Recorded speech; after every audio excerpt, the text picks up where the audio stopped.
Kuydirgenni deydiken pırak kuyup turup ya suyalmısan kuydirgiçe ketgine jirak yandurganni deydiken çırak kuydirgenni deydiken pırak kuyup turup ya suyalmısan kuydirgiçe ketgine jirak yari yo'qni bichora deydu yari yo'qni ham yaklaydu yaralgan biz juftimiz bilan tanha yursak nimdaydu yari yo'qni bichora deydu yari yo'qni ham yaklaydu yaralgan biz juftimiz bilan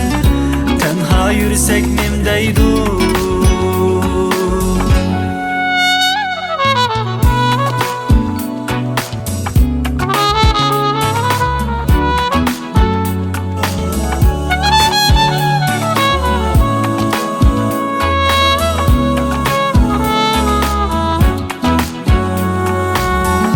Lale dedim laledin muhak yanalmadım keçiler bırak küldürmedim küydürgen bilen köz kısmayla ketgine umak lale dedim laledin muhak yanalmadım keçiler bırak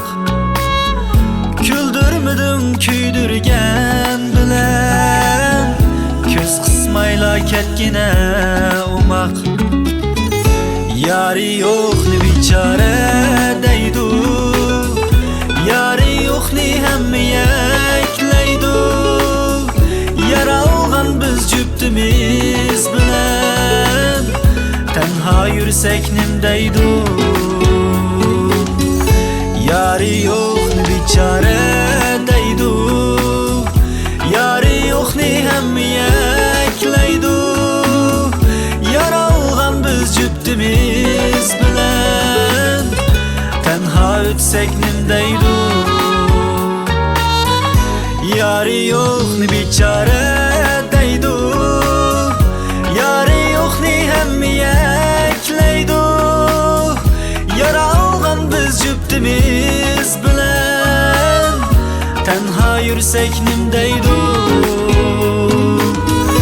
yari yo'qni bichora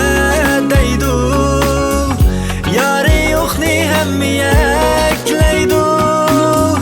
yaralgan biz juftimiz bilan tanha yursak nimdaydu